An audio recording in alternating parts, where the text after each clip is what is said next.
Well, it is unspeakable. And before we talk about Kobe, I just want to acknowledge it, and you said it, but it needs to be said that there were 9 people who perished on this helicopter, and it's not to diminish their lives, because mothers and daughters and fathers were lost, not just Kobe's family. So I want to acknowledge that even though we talk about Kobe because this is a sports show, we're not being flippant about the other lives that were lost. This is really unspeakable. And, you know, it's okay to be upset about it. It's okay to deal with it in your own way. Some people will choose to immediately remember the good and the great memories that Kobe brought us, and that's wonderful. Some people, you know, I'm one of the people, I can't even get to that point yet because I'm still trying to process what I saw yesterday, which was not just Kobe dying, but also his young daughter dying. And you've seen the video of Kobe and his daughter together.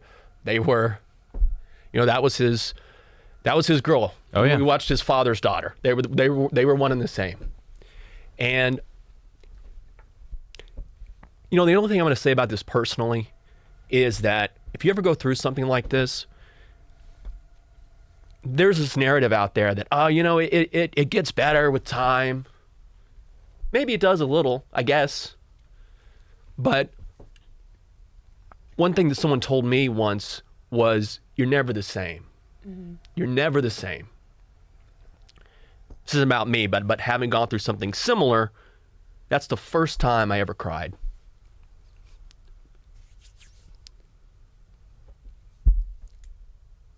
Because I couldn't articulate what I was feeling.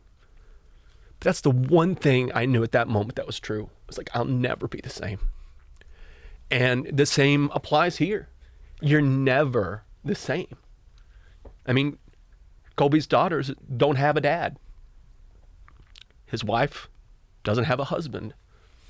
And things may evolve, they may get better over time, and you will perhaps remember the good, certainly, that comes with having a father, a great basketball player, but you never really get through it. There's never really an end where you say, okay, I'm better now.